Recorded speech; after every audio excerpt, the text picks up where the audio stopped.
Ayo, segera download Quran Tadabbur, tafsir dalam genggaman Anda. Bismillahirrahmanirrahim. Assalamualaikum warahmatullahi wabarakatuh.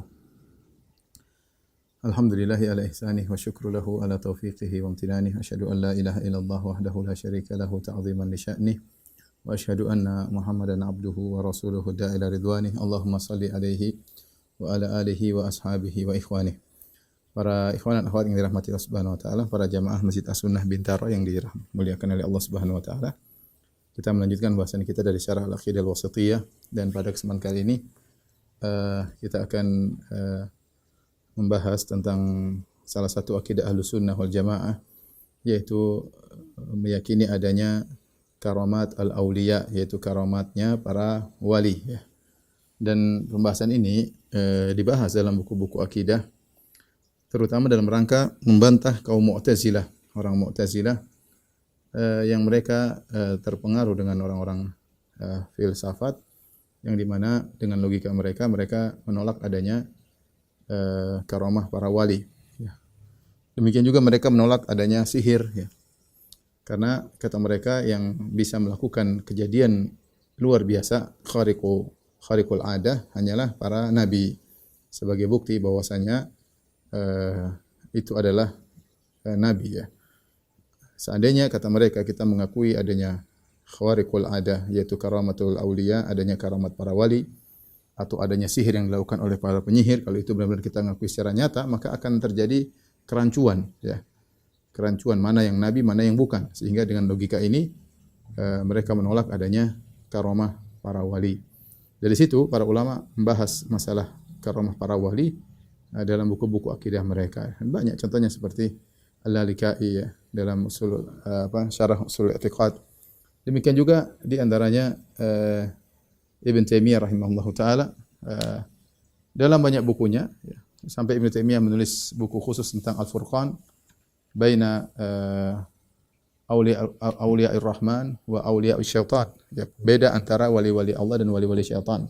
Demikian dalam kitab Al-Aqidah Al-Wasithiyah, Ibn Taimiyah membuat pembahasan khusus tentang karamah para wali. Kita bacakan perkataan Syekhul Islam Ibn Taimiyah rahimahullahu taala. Dia berkata, wa min usuli ahli sunnah, di antara pokok-pokok akidah ahli sunnah, at-tasdiq bi karamatil awliya, itu membenarkan adanya karamah-karamah para wali. Wa ma yujri lahu ala aidihim min khawariqil adat fi anwa'il ulum wal mukasyafat wa anwa'il qudrati wat ta'thirat. Kita mengimani apa yang Allah jalankan melalui tangan-tangan para wali, berupa kejadian-kejadian luar biasa dalam berbagai macam ilmu, kemudian al-kashf, mukasyafat, yaitu dibukanya tabir, kemudian wa anwa'il qudrah, berbagai macam kemampuan, dan ta'thirat, yaitu kemampuan untuk beri pengaruh ya.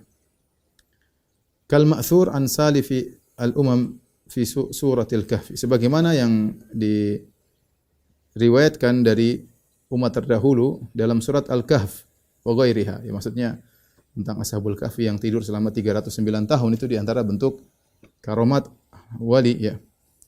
Wa an sadri hadhil umma minas sahaba wa tabi'in, demikian juga yang diriwayatkan dari permulaan umat ini, yaitu para sahabat dan juga para tabi'in ya. Wa sa'iri qurunil ummah, demikian juga diriwayatkan bagaimana para wali memiliki karamat-karamat dalam segala kurun umat Islam.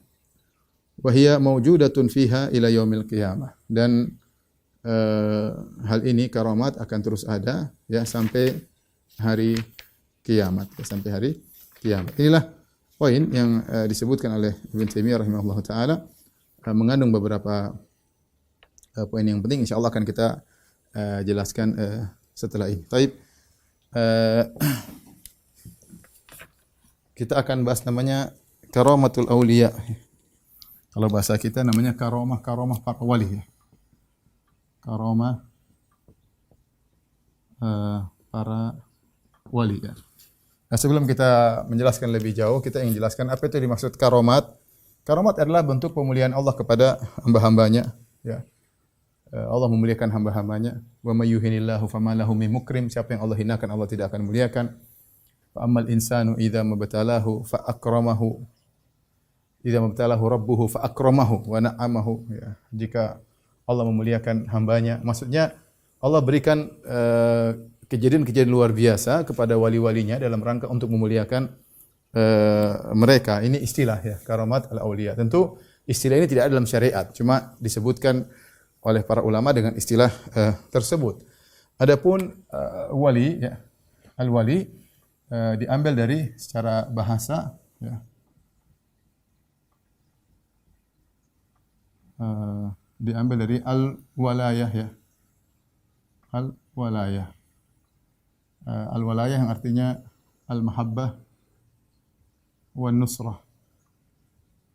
Itu cinta dan pertolongan. Al-walayah dengan fathah. Kalau dengan kasrah al-wilayah maksudnya kekuasaan, al-wilayah ya. Al-walayah maksudnya al-mahabbah wan nusrah. Adapun jadi al-wali ya. Kalau begitu al-wali ya, sama dengan yang mencintai atau penolong. Inna waliyallah, sungguhnya penolongku adalah Allah Subhanahu wa taala. Jadi al-wali artinya penolong atau yang mencintai Allah Subhanahu wa taala. Kalau waliullah maksudnya adalah yang mencintai Allah Subhanahu wa taala. Adapun secara istilah maksudnya adalah al-mu'min al-taqi, al-wali sama dengan al-mu'min at-taqi. Ya, al-mu'min taqi yaitu orang beriman dan bertakwa, yang beriman dan bertakwa. Adapun dalilnya firman Allah Subhanahu wa taala,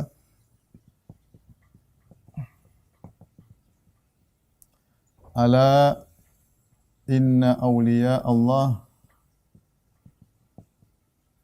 la khaufun alaihim wa lahum yahzanun alladzina amanu wa kanu yattaqun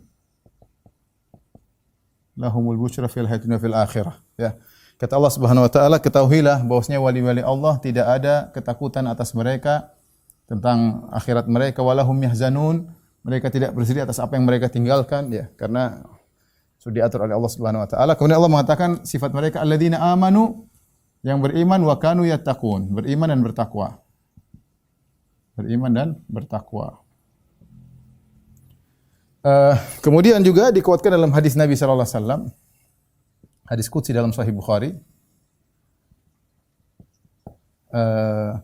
Kata apa namanya? Yang dikenal dengan hadisul wali, dikenal dengan hadisul al-wali ya. Ya. Man adzali waliyan faqad adzantuhu bil harb. Ya, kata Allah, barang siapa yang mengganggu waliku maka aku telah mengumumkan peperangan kepadanya, yaitu jangan ganggu wali-wali Allah Subhanahu wa taala. Kemudian Allah menyebutkan tentang bagaimana cara menjadi wali ya, yaitu dengan melakukan perkara-perkara yang wajib ya. Kemudian perkara-perkara yang sunnah, kata Allah Subhanahu wa taala, wala yazalu abdi yataqarrabu ilayya bin nawafil hatta uhibbah. Fa idza ahbabtuhu kuntu sam'ahu alladhi yasma'u bihi wa basarahu alladhi yubsiru bihi wa yadahu allati yabtishu biha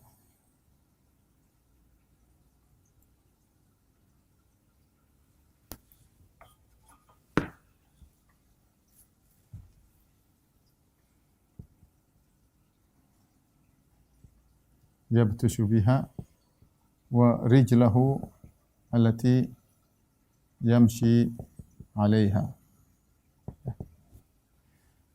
Senantiasa hambaku mendekatkan dirinya kepadaku dengan perkara-perkara yang sunnah sampai aku mencintainya, hatta uhibbahu, Dia senantiasa mengiringi perkara sampai aku mencintainya. Fa idza ahbabtuhu, kalau aku sudah mencintainya, kata Allah, kuntu sam'ahu alladhi yusma'u bihi, aku menjadi pendengarannya yang dia mendengar dengannya. Wa basarahu alladhi yubsiru bihi, aku menjadi penglihatan yang dia melihat dengannya. Wa yadahu allati yabtishu biha, aku jadi tangan yang dia mukul dengannya. Wa rijluhu allati yamshi 'alaiha, aku menjadi kakinya yang berjalan dengannya, ya. Dalam sebagian riwayat wa qalbahu alladhi yaqilu bihi wa lisanahu alladhi yantiqu bihi. Aku menjadi hatinya, jadi kalbunya yang dia berfikir dengan kalbunya tersebut, dan aku menjadi lisannya yang dia berbicara dengan lisannya tersebut. Artinya, maksudnya kata para ulama, yaitu Allah memberi taufik kepadanya, yaitu Allah senantiasa membimbingnya.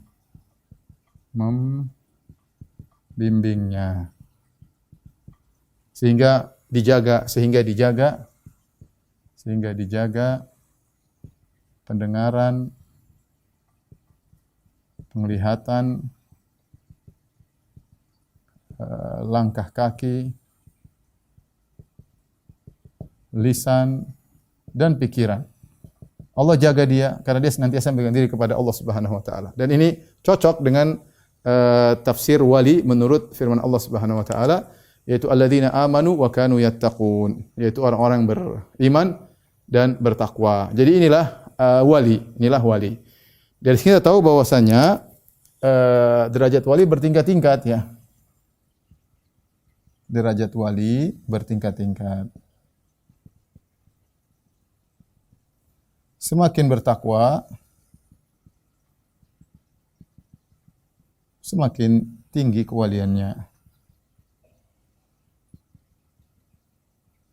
Oleh karenanya, dari sini kita tahu kalau ada wali ternyata tidak seperti ini, bukan wali seperti wali ternyata bermaksiat, wali ternyata malah enggak sholat, wali ya macam-macam lah, telanjang misalnya, ya ini enggak benar. Wali gila, wali majdzub, ini enggak benar. Itu bertentangan dengan Al-Quran dan hadis Nabi sallallahu alaihi wasallam. Bahkan ada bentuk seperti perendahan terhadap syariat. Bagaimana wali yang dicintai oleh Allah kok gila? Ya, kok gila? Ini kan dicintai Allah kok gila, ya. Enggak, apakah Allah menghinakan yang hamba yang Allah cintai seperti itu? Dan apakah ada contoh dari zaman para sahabat yang mereka super wali kemudian gila dan sinting, ya? Nah, tentu tidak ada, ya.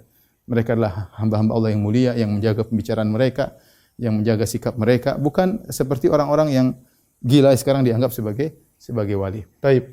Ini definisi wali. Adapun karamah, ya. Karamah maksudnya pemuliaan Allah kepada walinya. Maksudnya yaitu berupa khawariqul adah. Khawariq yaitu merobek, al-adah maksudnya adalah kebiasaan. Kalau bahasa kita merobek kebiasaan, maksudnya sama dengan kejadian luar biasa. Kejadian di luar kebiasaan, yaitu luar biasa, kejadian-kejadian luar biasa. Itu namanya khawariqul adah, ya. Ini karamatul auliya. Baik. Masalah khawariqul adah, masalah kejadian luar biasa, ada 3 model. Ada 3 model kemungkinan kejadian luar biasa, ya. Khawariqul adah,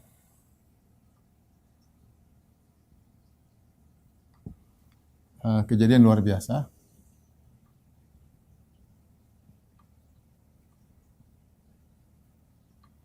Ada 3 model, ya. Yang pertama disebut dengan al-ayat. Al-ayat atau orang bilang al-mu'jizat dari para nabi. Kemudian yang kedua adalah karamat al-auliya yang sedang kita bahas.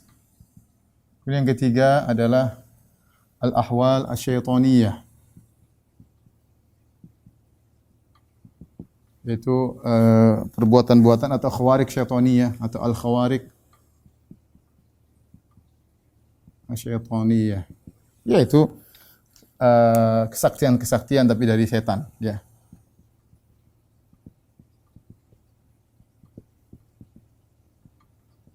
Baik. Inilah tiga hal.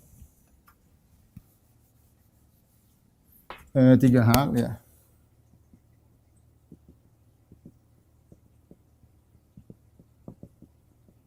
Ini karamah para wali. Ini mukjizat para nabi. Mukjizat para nabi. Taib, kita akan membahas perbedaan antara al-mu'jizat dengan karamatul auliya, kemudian kita bedakan lagi dengan al-ahwal asyaitaniyah ya. Adapun perbedaan utama mukjizat ya. Mukjizat ciri-cirinya dia adalah khawariq al-adah ya. Dia sama kejadian luar biasa, adat. Tapi jadi pertanyaan, adat ini adat apa di sini ya? Luar biasa, kebiasaan siapa? Adat atau kebiasaan siapa? Jawabannya ini adalah as-saqalain. As-saqalan atau saqalain itu jin dan manusia. Jin dan manusia sepanjang masa. Jin dan manusia sepanjang masa. Jadi namanya mukjizat para nabi itu adalah mukjizat yang tidak mungkin dilakukan oleh jin dan manusia sepanjang masa. Tidak mungkin orang melakukannya mukjizat. Ya, karena dia luar biasa, tidak sama dengan karamatul aulia yang mungkin orang lain bisa melakukan. Contoh, misalnya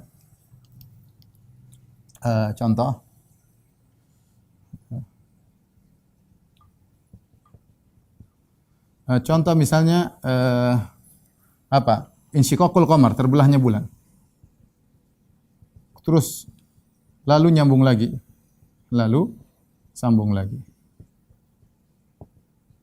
Iqtarabatis sa'atu wa syaqqal qamar, kata Allah Subhanahu wa taala, di antara mukjizat ayat ya. Ayat dari Nabi Muhammad sallallahu alaihi wasallam. Contohnya seperti Al-Qur'an.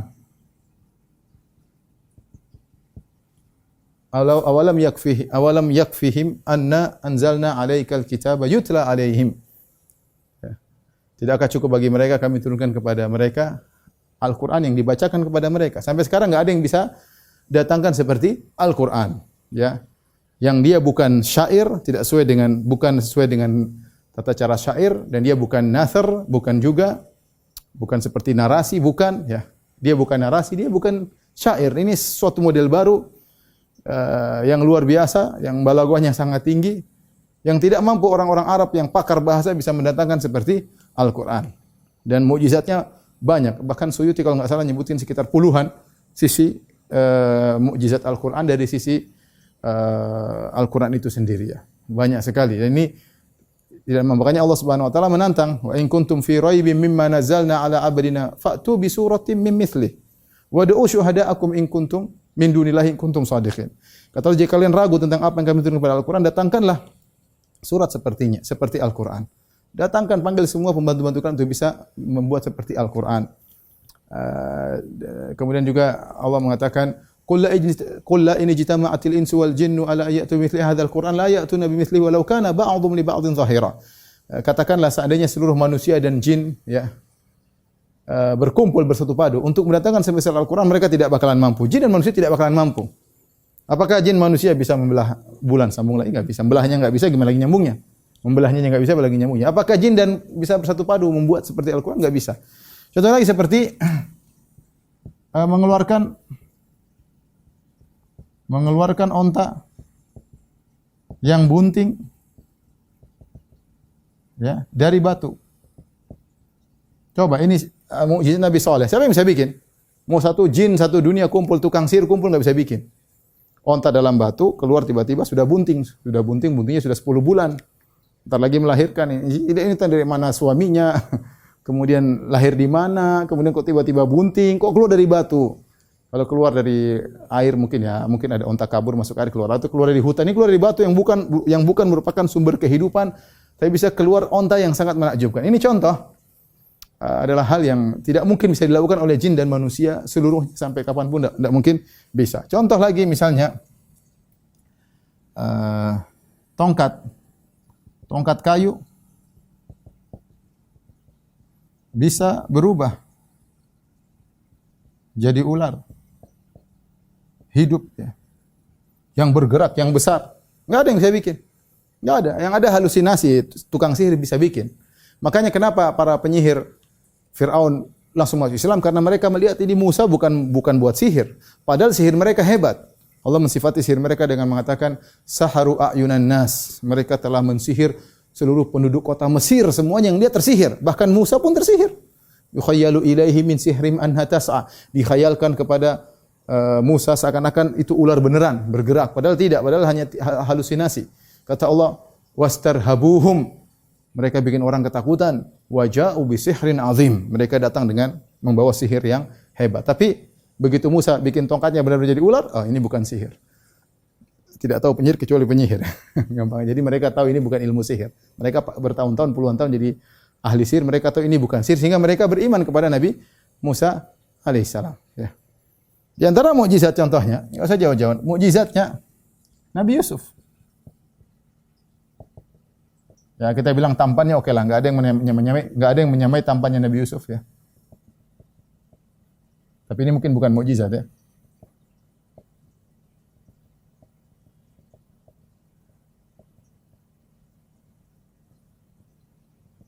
Tapi yang menakjubkan, menafsirkan mimpi tidak pernah salah.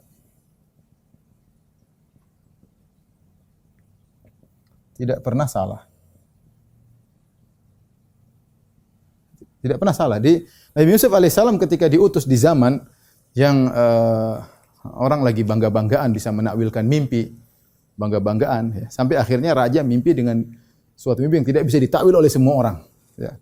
Ini arasab abqaratin simanin ya'kuluhunna sab'an ijaf. Aku melihat 7 sapi gemuk dimakan oleh 7 sapi kurus dan seterusnya. Yusuf ternyata bisa mimpi dan ini tepat. Kalau nafsir mimpi tidak pernah salah. Kenapa? Karena Allah yang ajarkan. Ya. Walinu'allimahu min ta'wilil ahadits. Kata Allah, kami ajarkan dia cara menafsirkan mimpi. Di antara mukjizat Nabi Yusuf alaihissalam. Dan ini mukjizat Nabi Isa. Ya. Nabi Isa menghidupkan yang mati.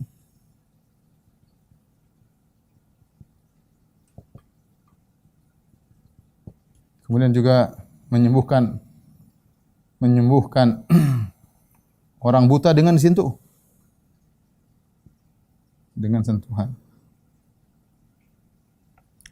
Ini contoh maksud saya, ini adalah tanda-tanda mukjizat ya. Yang kata Nabi sallallahu alaihi wasallam, "Ma min nabiyyin illa waqad utiya minal ayati ma ala mithlihi amanal bashar." Kata Nabi sallallahu alaihi wasallam, tidaklah ada seorang nabi pun kecuali telah diberikan dari ayat-ayat, yaitu tanda-tanda kebenarannya yang kalau orang lihat bisa membuat orang beriman. Sudah cukup bisa buat orang beriman. Tidak perlu lebih daripada itu. Sudah cukup bisa buat orang beriman. Cuma orang ada yang mau beriman, ada yang tidak. Makanya Allah mengatakan, awalam yakfihim anna anzalna alaikal kitaba yutla alaihim. Tidakkah cukup bagi mereka orang Quraisy? Kami telah turunkan mukjizat atau ayat berupa Al-Qur'an yang dibaca kepada mereka. Sudah cukup. Mereka tidak mau, mereka minta, ya Muhammad, kalau kamu beriman, kamu jatuhkan langit. Kalau enggak, kau bikin kota Mekah jadi subur, banyak kebun, ada sungai-sungai mengalir di sampingnya, mereka bikin ide-ide. Kalau kamu beriman, kita punya permintaan. Ya. Kata Nabi, Subhana Rabbi hal kuntu illa basyara rasulah. Bagaimana? Saya hanya seorang manusia ya, dan utusan Allah Subhanahu wa taala. Taib, inilah yang maksud saya bahwasanya ketika kita bicara tentang mukjizat, dia khawarqul adah. Adat ini maksudnya adat apa? Di luar kebiasaan seluruh manusia dan jin sepanjang masa. Sampai Ibnu Taimiyah menyebut dalam kitabnya Nubuwat, bahkan misalnya memperbanyak makanan. Berbanyak makanan juga itu tidak ada yang bisa bikin. Kalau makanan pindah dari sana ke sini, jin bisa terbang ke sana bawa makanan. Musim dingin pindah ke musim panas, bisa, dia tinggal terbang ke sana, dia bawa terbang ke sini. Jin Ifrit bisa ngangkat singgasan Ratu Balqis mendatangkan ke Sulaiman alaihissalam sebelum dia berdiri, bisa. Tapi kalau makanan sedikit jadi banyak, ini enggak bisa. Jin enggak bisa, manusia enggak bisa. Ini di antara mukjizat para para nabi. Taib. Apa bedanya ayat dengan mukjizat? Sebenarnya mukjizat itu diambil dari kata a'jaza yu'jizu, yaitu membuat yang lain tidak mampu melakukan, ya. Yang membuat lain tidak mampu melakukan. A'jaza yu'jizu. Itu melakukan suatu perbuatan yang orang lain tidak bisa melakukannya. Makanya i'jaz atau mukjizat. Ini mukjizat, ya. Mukjizat. Baik. Ini menurut ahlu sunnah wal jamaah. Kita jelaskan dulu, nanti baru kita jelaskan bagaimana pendapat tentang Asy'ariyah dan Mu'tazilah setelah ini insyaallah taala. Adapun karamatul auliya, dia juga khawariqul ada. Perhatikan. Khawariqul ada ini kebiasaan, kejadian luar biasa, ya, luar biasa. Tapi biasanya ini apa? Adatnya adat siapa, ya? Kebiasaan siapa, ya? Bukan seluruh manusia dan jin, tetapi adat dan kebiasaan orang-orang pada umumnya di zaman itu.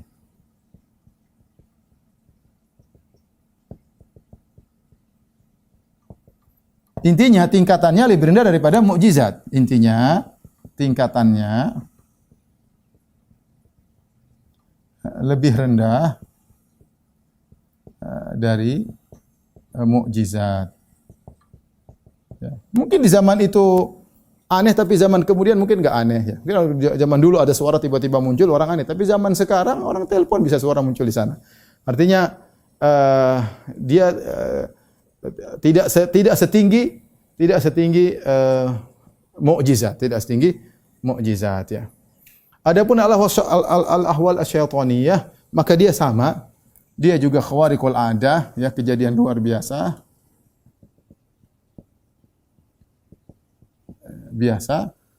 Namun dengan bantuan syaitan. Dengan bantuan syaitan, ya, dengan bantuan syaitan. Inilah 3 khawariqul adah, mukjizat Nabi, karamat para wali dan kesaktian dari syaitan-syaitan. Taib. Adapun al-mu'jizat, ya, al-mu'jizat bisa berkaitan dengan ini bagiannya, bisa berkaitan dengan kemaslahatan untuk pembenaran sang nabi, ya, seperti Al-Qur'an. Kalau kalian ragu tentang Muhammad, datangkan Al-Qur'an semisal yang diturunkan kepada Muhammad. Ini contohnya tantangan, namanya mukjizat, ditantang. Ya, ini berarti mukjizat Allah berikan berkaitan dengan kemaslahatan pembenaran kepada nabi. Tasdiqun nabi.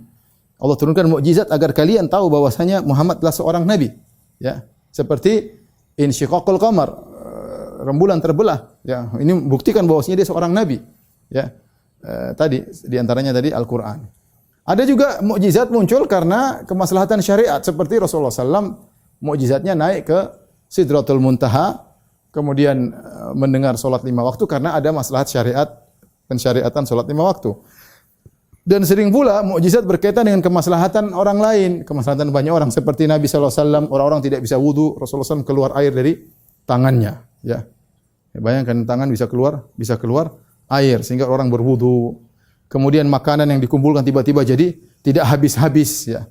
Ini contoh mukjizat berkaitan dengan kemaslahatan orang lain. Contoh Ali bin Abi Thalib ketika matanya sakit, berjalan sampai dituntun, matanya penuh dengan artinya tidak bisa melihat, maka fabasaqa, Rasulullah SAW meludahi matanya, kemudian apa kata perawi? Fabari'a ka'allam yakun bihi waj'un. Maka dia pun tiba-tiba sembuh seakan-akan tidak ada pernah sakit sebelumnya, itu sembuh tanpa ada tanda-tanda merah. Kalau mungkin sembuh ada apa namanya? Tahapan-tahapan dari merah kemudian mulai enggak. Ketika Nabi meludah kepada Ali bin Abi Thalib, matanya langsung sembuh tanpa ada tanda merah sama sekali. Tanpa ada tanda merah sama sekali. Sehingga Ali bin Abi Thalib sembuh tanpa ada bekas sakit sama sekali, ya.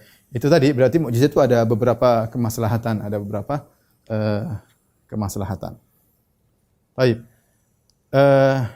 Dari sini kita ingin membedakan antara mukjizat dengan karamatul aulia, ya. Apa bedanya antara mukjizat dan karamatul aulia? Yang pertama, sudah kita jelaskan perbedaannya adalah kalau mukjizat tingkatannya tinggi, dia berkaitan dengan kejadian luar biasa yang tidak mampu dilakukan oleh jin dan manusia sepanjang masa. Adapun karamatul aulia dia kejadian luar biasa tapi pada umumnya cuma di zaman itu saja ya. Berkaitan dengan orang di zaman dan kedudukannya lebih rendah daripada mukjizat. Kemudian yang kedua mukjizat ya. Mukjizat terkadang ada tantangan untuk orang bisa melakukannya seperti Al-Qur'an ditantang. Siapa yang bisa mendatangkan seperti Al-Qur'an? Adapun karamat aulia tidak ada tantangan. Tapi saya akan bikin tabel ya, tapi tunggu dulu ya. Kita lanjutkan dulu ya sebelum kita bikin tabel. Karamatul aulia Ibnu Taimiyah dalam akidah wasitiyah mengatakan yaitu fi anwa'il ulum wal mukasyafat wa anwa'il qudrat wa ta'sirat. Dia mengatakan bahwasanya karamat aulia ada beberapa model. Model-model karamah.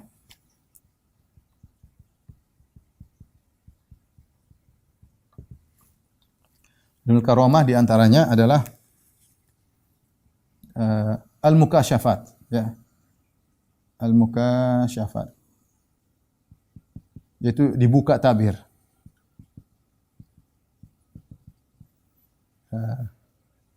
Kemudian di antaranya tadi dia mengatakan anwa'ut ta'sirat, yaitu at-ta'sir, memberi pengaruh.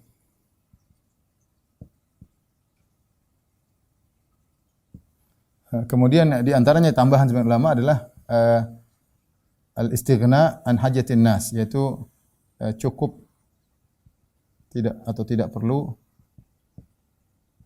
dengan kebutuhan manusia pada umumnya.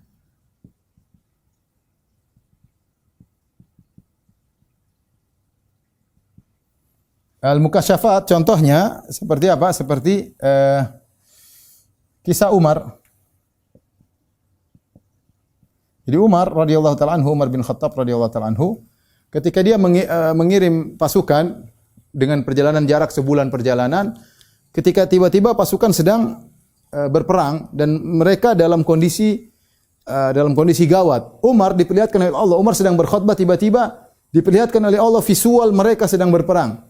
Maka Umar kasih masukan. Umar berkata, ya Sariyatu al-Jabala, ya Sariyatu al-Jabala. Kata Umar, wahai Sariyah, Sariyah adalah pemimpin mereka. Pergilah engkau ke arah gunung, pergilah engkau ke arah gunung. Karena Umar lihat peperangan bahaya, Umar harus mengatur mereka. Tapi Umar dari jauh. Maka Umar berkata, ya Sariyatul Jabal, wahai Sariyah, bawa anak buahmu menuju ke gunung. Umar dibuka, jadi Umar bisa memandang ya apa yang sangat jauh. Zaman dulu tanpa ada teknologi, Umar bisa melihat. Dan Umar bisa ngomong, suaranya sampai ke sana. Suaranya sampai ke sana. Mereka yang di sana juga dibuka, bisa mendengar suara Umar. Umar bisa melihat mereka, dan mereka bisa mendengar suara Umar. Akhirnya mereka mengikuti arahan Umar, dan akhirnya mereka menang. Kisah Umar teriak dari, ya Sariyatu al-Jabal. Umar berkata, ya Sariyatu al-Jabal. Wahai Sariyah, pergilah ke Jabal. Ini contoh disebut al-mukasyafat ya. Atau mungkin seperti disebutkan dibukakan pintu-pintu ilmu. Ya, pintu-pintu ilmu. Luar biasa ya. Makanya sampai sebagian ulama mengatakan, contoh di antaranya, sampai sebagian ulama mengatakan di antaranya yang dibuka mukasyafat, contohnya Ibnu Taimiyah sendiri. Ibnu Taimiyah rahimahullah taala. Ini saya mencintai Ibnu Taimiyah rahimahullah. Saya tidak berlebihan kepada beliau, tapi beliau memang menakjubkan ya. Ibnu Taimiyah rahimahullah taala meninggal dalam waktu usia masih muda, tapi meninggalkan buku yang begitu banyak yang luar biasa ya, yang menunjukkan ketinggian ilmu beliau dalam masalah apapun, dalam masalah fikih, dalam masalah akhlak, dalam masalah akidah. Sehingga sekarang kalau kita lihat bagaimana dibuatlah risalah-risalah tesis dan risalah disertasi berkaitan dengan Ibnu Taimiyah rahimahullah, dari sisi ini, dari sisi ini, dari sini. Saya dulu waktu nulis tesis tentang Ibnu Taimiyah, artinya mempelajari buku Ibnu Taimiyah, kemudian saya rangkum dalam sebuah buku yang sekarang sudah dicetak alhamdulillah. Itu kalau tidak salah saya waktu itu risalah ke 180 sekian. Jadi sudah ada 180 orang sebelum saya yang pelajari Ibnu Taimiyah dari sisi ini, dari sisi ini, dari sisi ini, itu sudah berapa tahun yang lalu. Masih ada terus orang selalu membuka ilmu Ibnu Taimiyah tentang ininya, tentang anunya, sampai, dan itu tidak terjadi pada ulama yang lain. Kalau kita belajar, kita membuka tentang judul-judul tesis dan disertasi berkaitan dengan seorang alim tertentu, tidak akan kita dapatkan seperti judul tesis dan disertasi berkaitan dengan Ibnu Taimiyah. karena bisa dibahas dari banyak hal. Sehingga sebagian ulama dia mengatakan bahwasanya itu al-mukasyafat, ilmu yang Allah bukakan kepada Ibn Taimiyah rahimahullah dalam waktu yang singkat. Dia punya ilmu yang sangat luar biasa ya. Enggak jauh-jauh, lihat muridnya si Ibnu Qayyim, begitu hebatnya Ibnu Qayyim baru muridnya Ibnu Taimiyah. Makanya Ibnu Hajar mengatakan rahimahullah, kalau Ibnu Taimiyah tidak punya kebaikan kecuali Ibnu Qayyim sudah cukup, la kafa. Ya, dia mengatakan ketenaran Ibnu Taimiyah lebih tenar daripada matahari atau apa. Tapi dia mengatakan seandainya Ibnu Taimiyah tidak punya kebaikan kecuali muridnya Ibnu Qayyim, maka sudah cukup rahimahullahu taala. Ini contoh bahwasanya ada orang dengan ketakwaannya Allah bukakan ilmu yang luar biasa. Ya. Makanya Ibnu Taimiyah kalau dia sudah tidak paham sesuatu, dia istighfar, astagfirullah, astagfirullah, astagfirullah, sampai Allah bukakan ilmu bagi dia. Ini contoh itu adalah karamah. Contoh bicara masalah ta'thir, karamah tentang ta'thir. Ta'thir mungkin kita bisa bagi dua. Ta'thir syar'i, pengaruh berkaitan syariat.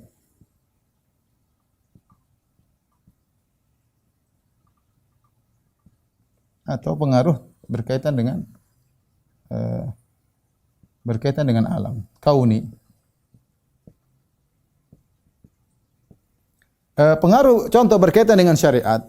Sebenarnya mencontohkan seperti Ibnul Jauzi. Ibnul Jauzi rahimahullahu taala, sampai Ibnul Jauzi beliau disebutkan kalau tidak salah 100.000 orang dapat hidayah lewat dia. Ini kita bicara zaman dulu ya. Yang tidak ada, mungkin sekarang mungkin ada orang yang hebat dengan teknologi dan yang lainnya, dengan medsos. Tapi kita bicara Ibnul Jauzi yang zaman dahulu ya, teknologi tidak ada tapi 100.000 orang dapat hidayah gara-gara dia. Terus dia mengatakan lagi 20.000 orang masuk Islam lewat dia. Bayangkan 20.000 orang, bukan jumlah sedikit zaman dulu ya. 20.000 orang masuk Islam gara-gara Ibnul Jauzi. Ini contoh dia punya pengaruh dalam syariat ya. Dan banyak ulama begitu punya tulisan tadi luar biasa, punya pengaruh dalam syariat. Kalau menyerangkan dengan luar biasa bisa dipahami ya, dan lain-lainnya. Itu di antara karamah ya. Kemudian contoh karamah berkaitan dengan alam. Ya, contohnya seperti apa? Seperti Abu Muslim Al-Khawlani, dia pernah ditangkap kemudian dimasukkan di api dan dia tidak terbakar. Dia tidak terbakar. Ya. Dia tidak terbakar dan Allah yang berkehendak dia tidak terbakar. Contohnya Khalid bin Walid. Khalid bin Walid ketika ada seorang kalau tidak salah Persia ingin lihat bagaimana hebatnya Khalid, Khalid kemudian minum racun. Akhirnya orang itu masuk Islam kalau tidak salah ya. Minum racun dan dia tidak mati. Mungkin ketika itu Allah kasih ilham, dia minum racun yang sangat mematikan dan tidak mati. Karamah. Ya. Contoh lagi Sa'ad bin Abi Waqqas ketika peperangan akhirnya tidak bisa lewat karena harus lewat danau atau lautan, maka dia berdoa kepada Allah, akhirnya lautan tersebut bisa menjadi keras, beku, kemudian bisa dilewati oleh kuda mereka. Ini contoh ya berkaitan dengan alam ya. Adapun menjadi tidak perlu dengan kebutuhan manusia umumnya, contoh seperti Ashabul Kahfi yang tidur 309 tahun. Ya, 309 tahun ini kita perlu makan, perlu ini, perlu energi, tapi Allah mencukupkan mereka tidak perlu makanan sehingga mereka bisa tidur 309 tahun. Itu di antara karamah para wali. Taib. Ini contoh mudah-mudahan karamah para wali dan ini kita yakini. Kemudian al-ahwal asyaitaniyah, adapun kejadian luar biasa namun dengan bantuan syaitan, tentunya biasanya dari orang-orang fasik dalam rangka kemudian melakukan kemaksiatan, kemudian pelakunya orang fasik bukan wali ya. Muncul pada orang fasik.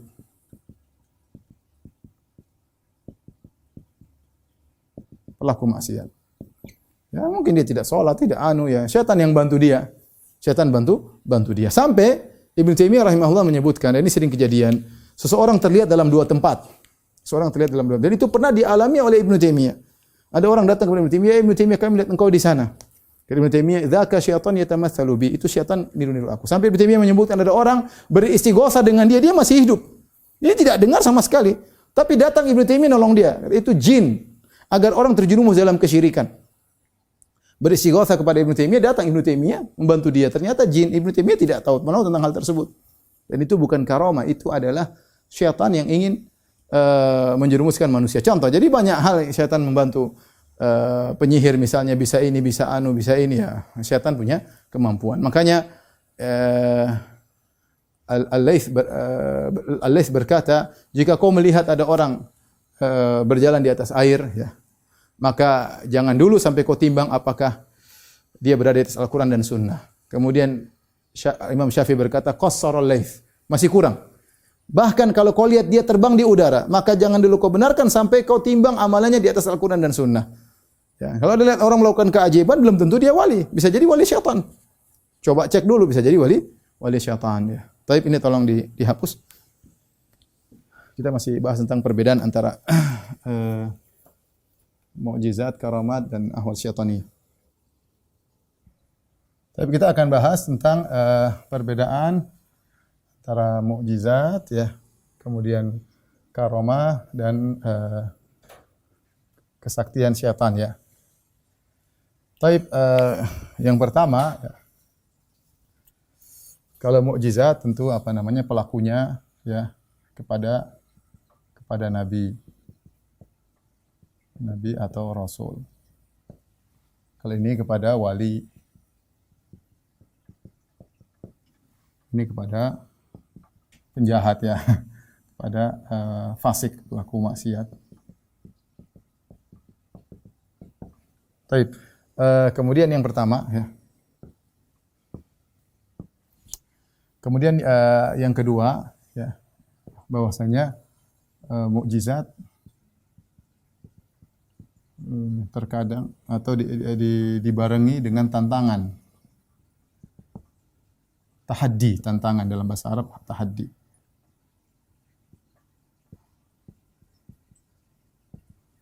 Ya, tantangan untuk siapa yang bisa mendatangkannya. Adapun karamah tanpa disertai tantangan.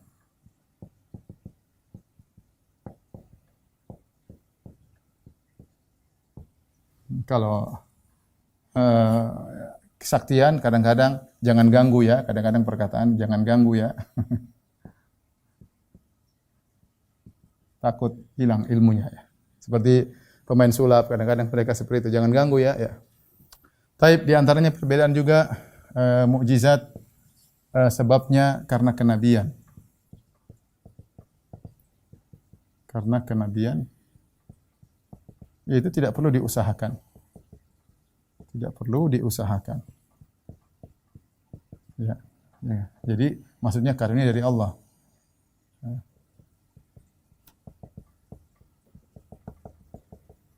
Adapun karamah, maka sebabnya adalah ketakwaan yang diusahakan. Yang diusahakan. Kalau ini adalah kemaksiatan yang diusahakan.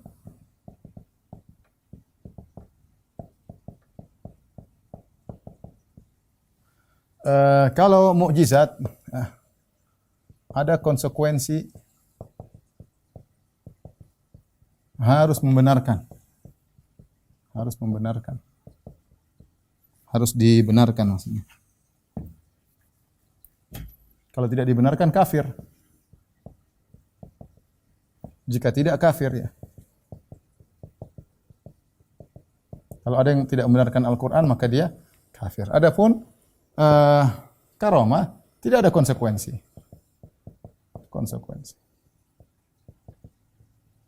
Tidak ada konsekuensi. Ada yang tidak menolak, tidak jadi masalah. Artinya dia, saya tidak percaya, ya, tidak jadi kafir. Dia mungkin salah tapi tidak jadi kafir, ya. Ya, seperti tidak ada konsekuensi. Ya, apalagi ini, ya. Kemudian perhatikan sini, mukjizat bukanlah suatu yang dipelajari.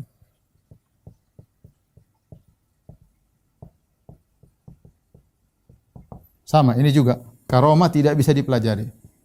Karamah tidak bisa dipelajari. Tidak bisa. Kalau ada yang mengatakan mau karamah belajar gini, puasa gini, enggak benar.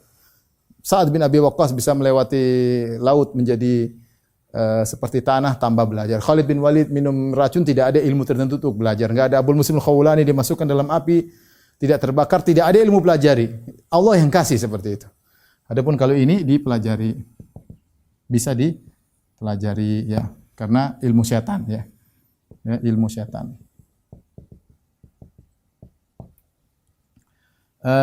Kemudian di antara perbedaan mukjizat dengan karamah dan kesaktian, bahwasanya uh, mukjizat atas kehendak Allah. Ya. Itu Allah yang kasih, Allah yang kasih. Bukan kehendak sang nabi. Bukan kehendak sang nabi.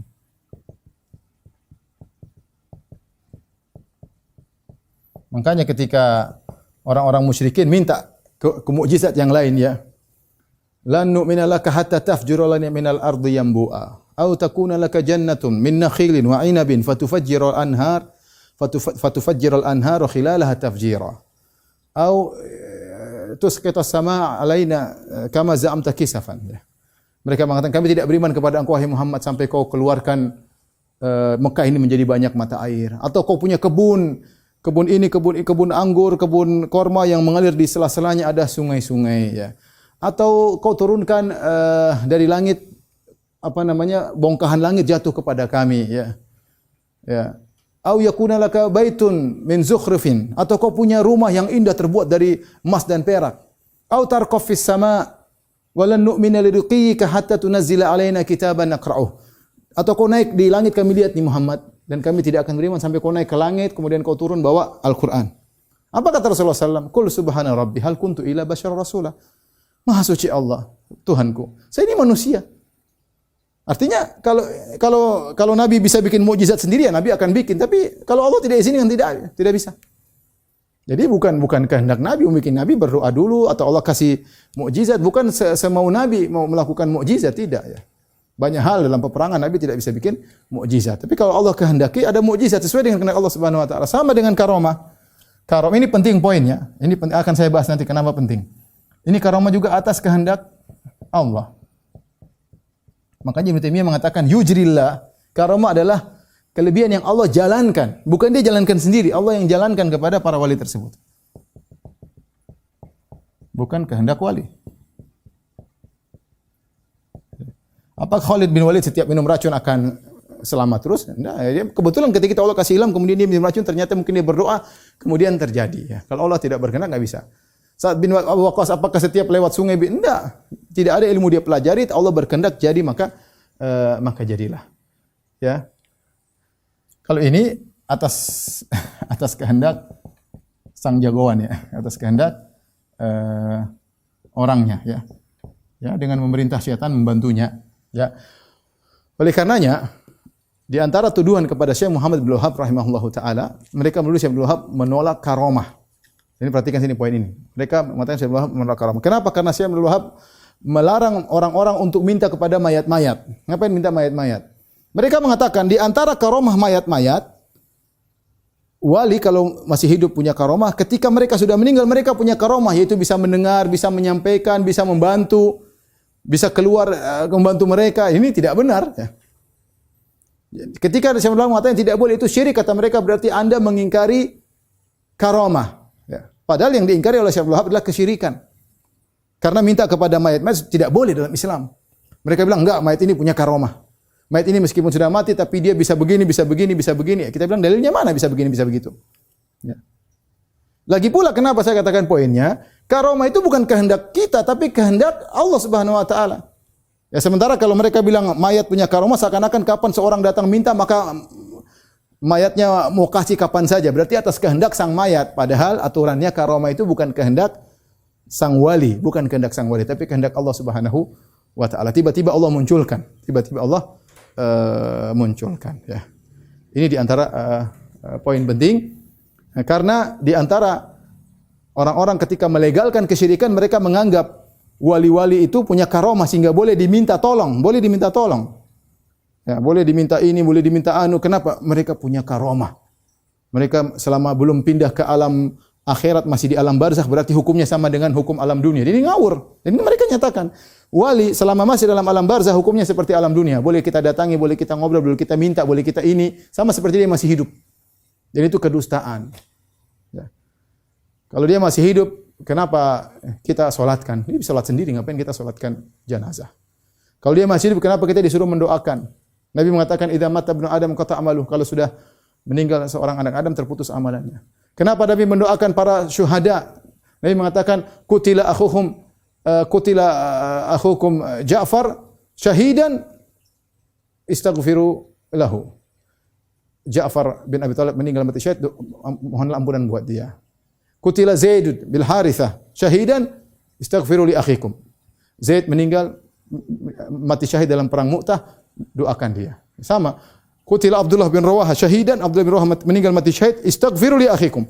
Rasulullah datang ke syuhada Uhud, Rasulullah mendoakan mereka. Ya, kalau mereka masih hidup ya, ngapain kita sholatin mereka? Ngapain kita? Kemudian kalau mereka masih hidup, nggak boleh dong nikahi jandanya. Masih hidup jandanya. Gimana nikah yang dia masih hidup? Nggak boleh orang masih hidup jandanya istrinya diambil. Kalau dia masih hidup, hartanya nggak boleh diwarisi dong. Beda antara alam barzakh alam dunia. Ini semua orang sudah paham. Mereka bikin keanehan-keanehan dari karomat-karomat sehingga seakan-akan menyamakan orang hidup disamakan dengan orang sudah mati. Yang gimana? Akhirnya orang terjerumus dalam kesyirikan, minta-minta kepada penghuni kubur dengan alasan untuk karomah. Ketika ada ulama ahlu sunnah membantah, kata mereka, Anda mengingkari karomah. Mana karomah dari mana? Ini syirik. Dinamakan karomah. Syirik dinamakan karomah. Waliyadzubillah. Ya. Taib. Kemudian ini, seperti disebut dengan apa? Wali majdzub. Ya. Wali majdzub, wali gila itu tidak pantas menjadi wali. Ya. Dianggap karomah. Sampai kalau kita baca buku Tabaqat Sya'rani, ya. Tabaqatul Auliya kalau tidak salah judulnya, atau Tabaqat Sya'rani 2 jilid ya. Disebutkan wali fulan kana yakhtubu uryanan. Dia berkhutbah dalam kondisi telanjang. Ini wali khutbah telanjang. Sebutkan lagi. Wali fulan tahu-tahu datang ketemu dengan hewan, dia gauli hewannya. Wali apa seperti ini? Disebutkan di antara karomatnya wali fulan radhiyallahu anhu. Dia khutbah telanjang. Gila. Ini wali khutbah telanjang. Di antara karomatnya wali fulan radhiyallahu anhu, bukan lagi rahimahullah, radhiyallahu anhu. Dia ketemu himar, kemudian dia gauli himar tersebut. Dia ngeri. Berjalan setahun telanjang bulat. Kemudian di antara karomat wali fulan, dia baca ayat-ayat yang kita tahu bukan Al-Qur'an. Loh, kok dianggap wali baca ayat bukan Al-Qur'an? Ya, mungkin dia langsung dari Allah, tidak perlu lewat Nabi Muhammad sallallahu alaihi wasallam. Jadi aneh-aneh, ngawur semuanya ya. Ngawur. Semuanya ya. Apalagi di sana ada namanya, kita panjang lagi namanya khutmatul auliya. Ya, kita enggak usah bahas lah. Tapi intinya inilah hal-hal yang perlu kita ketahui antara mukjizat, karamah dan kesaktian. Taib. Apa akidah Asy'ariyah dan Mu'tazilah? Tadi sudah saya singgung di awal ya. Asy'ariyah tidak terlalu parah kesalahannya ya. Yang parah adalah Mu'tazilah. Mu'tazilah mereka menolak karamah aulia, menolak karamah. Kemudian juga menolak kesaktian syaitan. Apa dalilnya? Dalilnya agar tidak rancu dengan mukjizat. Jawabannya tidak ada kerancuan. Emang kalau ada kesaktian wali kemudian kita menganggap dia nabi? Enggak, dia tidak pernah ngaku juga sebagai nabi. Yang kedua, berbeda antara karamah wali dengan mukjizat, tentu jauh berbeda. Apalagi membedakan antara mukjizat dengan kesaktian syaitan. Oh, syaitan orang baru ngaji pun ngerti ini syaitan, ini enggak mungkin ya. Itu lihat bagaimana perbuatan dia, enggak pernah ke masjid, jalan telanjang, gimana mau dikatakan dia wali Allah, mau dibilang karamah. Ya orang ngerti lah, bisa membedakan orang fasik dengan orang yang benar-benar wali, dari ucapannya, dari pernyataannya, dari penerapan terhadap syariat, ya bisa ketahuan karena wali syaratnya menerapkan syariat. Adapun Asy'ariyah, kesalahan mereka dalam sisi menyatakan tingkatan yang sama antara karamah dan mukjizat. Sama menurut mereka. Yang membedakan hanya mukjizat disertai dengan tantangan, dengan tahaddi. Ini dibantah oleh Ibnu Taimiyah dalam kitabnya An-Nubuwat bahwasanya yang membedakan antara mukjizat dengan karamah bukan cuma tantangan saja, memang tingkatan keluar biasaannya berbeda. Tingkatan keluar biasaannya berbeda. Tidak sama antara mukjizat dengan karamah. Inilah pokok kesalahan, poin kesalahan antara Asy'ariyah dengan Mu'tazilah. Oleh karenanya di antara akidah yang diserukan oleh Mu'tazilah ada namanya akidah sorfah. Akidah sorfah itu disebut pertama oleh Nazam, ya, Ibrahim Nazam, kemudian diikuti oleh orang Mu'tazilah, diikuti oleh sebagian Asy'ariyah. Apa maksudnya akidah sorfah? Akidah sorfah itu maksudnya begini. Jadi sebenarnya mukjizat itu bukan mukjizat, tapi Allah memalingkan kemampuan manusia untuk bisa melakukan seperti itu. Contohnya begini, Al-Quran. Al-Quran menurut mereka bukan mukjizat sebenarnya. Al-Quran itu sebenarnya Abu Jahal bisa bikin. Abu Jahal, Abu Lahab, Abu lainnya. Orang karena mereka fasih. Tetapi Allah membuat mereka berpaling sehingga mereka tidak bisa bikin. Sehingga dari sini Al-Quran bukan mukjizat pada zatnya. Tetapi mukjizatnya dari sisi Allah membuat mereka berpaling tidak bisa bikin seperti mukjizat. Ini asalnya akidahnya Mu'tazilah. Kenapa? Karena Mu'tazilah menganggap Al-Quran ini adalah makhluk. Kalau dia makhluk, ya harusnya mereka juga bisa bikin seperti makhluk. Tetapi kenapa mereka nggak bisa bikin? Karena Allah palingkan hati mereka. Mereka tidak bakalan mampu. Bukannya mereka tidak mampu secara asalnya mampu, tapi Allah palingkan. Apalagi Asy'ariyah mengatakan bahwasanya Al-Quran, sebagian Asy'ariyah tidak seluruhnya. Al-Quran bukan firman Allah, tapi hanyalah ibarat dari firman Allah. Ibaratnya mungkin dari Jibril, mungkin daripada Muhammad, sehingga intinya makhluk juga. Ya seharusnya orang Arab bisa, tapi Allah palingkan mereka. Dan ini tidak benar, ini kebatilan. Yang benar Al-Quran itu mukjizat secara sendiri. Al-Quran merupakan mukjizat secara sendiri. Kita saja nggak usah bicara Al-Quran. Kita bandingkan sabda Nabi dengan perkataan manusia biasa berbeda. Kita baca buku ya, anak TK nulis, kita baca dengan anak SMA beda. Meskipun mungkin mereka maksudnya sama, tapi cara pengungkapan berbeda. Kita bedakan anak SMA dengan anak kuliahan, beda lagi cara tulisannya. Apalagi kalau bahasa Arab sangat terlihat. Begitu kita dapati ada orang yang pakar bahasa Arab, dia ngungkapinnya sangat indah. Oh ini tulisan orang yang berilmu. Oh ini enggak. Kita bisa bedakan. Perkataan para salaf dengan perkataan orang khalaf berbeda.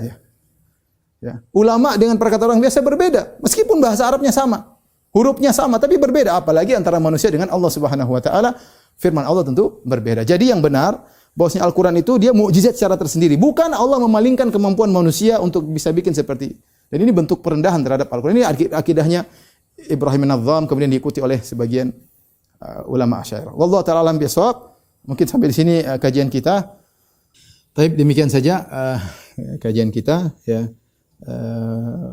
Semoga bermanfaat. Kurang lebihnya saya mohon maaf. Insyaallah kita lanjutkan pada pekan depan. Demikian kepada para jamaah Masjid As-Sunnah Bintaro dan juga para pemirsa, apa yang saya sampaikan, wallahu ta'ala alam bisawab. Subhanakallah bihamdik asyhadu an la ilaha illa anta astaghfiruka wa atubu ilaik. Assalamualaikum warahmatullahi wabarakatuh.